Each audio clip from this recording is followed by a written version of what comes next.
সমগ্র জেলা সাথে বোলপুর ব্লাড সেন্টারে প্রায় এক মাস যাবৎ রক্ত সংকট চলছে। কারণ লোকসভা ভোট এবং অতিরিক্ত গরম।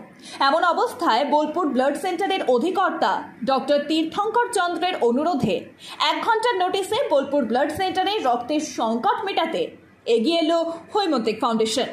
বেঙ্গল ভলেন্টারি ব্লাড ডোনার্স সোসাইটির তত্ত্বাবধানে এবং Birbhum voluntary blood donors association নিকেতনের সহযোগিতায় একদিনের মাথায় এসি বাসের মাধ্যমে লাভপুরে একটি স্বেচ্ছায় ভ্রাম্যমাণ রক্তদান শিবিরের আয়োজন করল হৈমন্তিক ফাউন্ডেশন।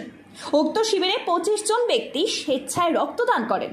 রক্ত সংগ্রহ করে বোলপুর ব্লাড সেন্টার। আয়োজক সংস্থার পক্ষে বিশ্বনাথ ঘোষ, শঙ্খচূড় ঘোষ মহাশয়। হাতে কম সময় ছিল, তথাপি ব্লাড সেন্টারের অনুরোধ রাখতে এবং অসহায় থ্যালাসেমিয়া রোগীদের স্বার্থে এই আপৎকালীন শিবিরের আয়োজন করানো হয়েছে জানান তারা। যে ব্লাড ব্যাংক তাতে রক্ত শূন্য প্রায়, আপনার ভূমিকা কি এই নিয়ে? দেখুন, বোলপুরে লাস্ট আমরা শিবির করেছি আমাদের West Bengal voluntary blood donor society এবং বীরভূম ভলেন্টারি ব্লাড ডোনেশনের তত্ত্বাবধানে বিপুলদার চায়ের দোকানে দুবরাজপুরে। তারপর থেকে 19 তারিখের পর থেকে কিন্তু আর কোনো শিবির হয়নি। এমতো অবস্থায় অর্গানাইজাররা বারবার ক্যাম্প বুক করছে, ক্যাম্প ক্যান্সেল করছে। এর মূল কারণ হচ্ছে লোকসভা ভোটের এই রাজনৈতিক অস্থিরতা, তার পাশাপাশি অতি গরম। এই কথা চিন্তাভাবনা করে আমরা খুব চেষ্টা করছিলাম, প্রাথমিকভাবে সোশ্যাল মিডিয়াতে আবেদন জানিয়েছিলাম। এই পরিস্থিতিতে হঠাৎ করে জানতে পারলাম 12 ঘন্টা আগে যে একটা শিবির বুক করা শিবির বাসের 3 তারিখে ক্যান্সেল হয়েছে।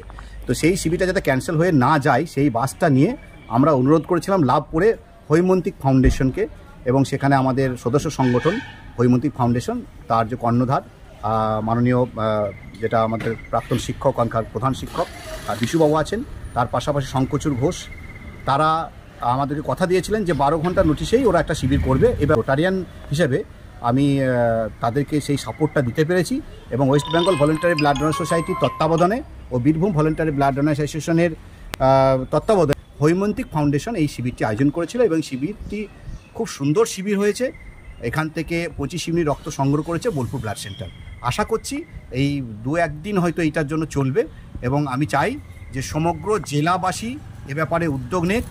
রাজনৈতিক সংগঠন যেমন আছে, প্রশাসনকে এগিয়ে আসতে হবে।